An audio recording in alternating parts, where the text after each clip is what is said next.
جیسے نبی کو بھی تسلی دی جاتی تھی, نبی دلائل دیتے تھے, معجزے بھی دکھا دیے, آپ کی دعوت بھی بہت صاف ستھری, وہ پھر وہی. تو اللہ نے نبی کو تسلی دی, بھائی جس کی قسمت میں ہی جہنم ہے تو آپ کیوں اس کے پیچھے پڑے ہوئے ہیں, قسمت تھوڑی چینج ہو سکتی ہے. اسی طرح قرآن میں آتا ہے, ہم نے تو تقدیر میں لکھ دیا ہے کہ لَأَمْلَأَنَّ جَهَنَّمَ مِنَ الْجِنَّةِ وَالنَّاسِ أَجْمَعِينَ, کہ میں جہنم کو جنات انسانوں سے بھروں گا. تو اللہ کہتے ہیں تو میں نے لکھ چکا ہوں پہلے, تقدیر تھوڑی ٹلے گی.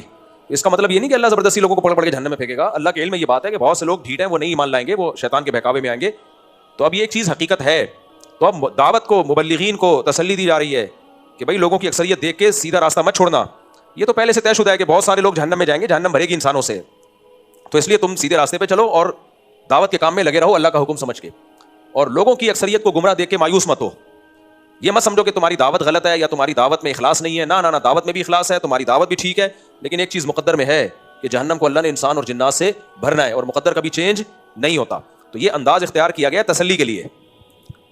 تو اس کا یہ مطلب نہیں ہے کہ اللہ لازمی جو ہدایت چاہے گا پھر بھی اللہ اس کو زبردستی گمراہ کرے گا. اس کی مثال ایسے ہے, صبح شام ہم یہ دیکھ رہے ہوتے ہیں کہ باپ اپنے بیٹے کو سمجھا رہا ہے, وہ نہیں سمجھ رہا, تو پھر ماں کہتی ہے بھائی اس کو سمجھاؤ. آپ بولیں بھائی اس میں سمجھنے کی صلاحیت ہی نہیں ہے, تو میں کیا سمجھاؤں اس کو. حالانکہ صلاحیت ہوتی ہے, تبھی تو آپ کو غصہ آ رہا ہوتا ہے. اگر وہ مجنون دیوانہ پاگل ہوتا, سمجھنے کی واقعی میں صلاحیت نہ ہوتی, تو آپ سمجھاتے کیوں اس کو؟ کسی پاگل کو تھوڑی سمجھایا جاتا ہے.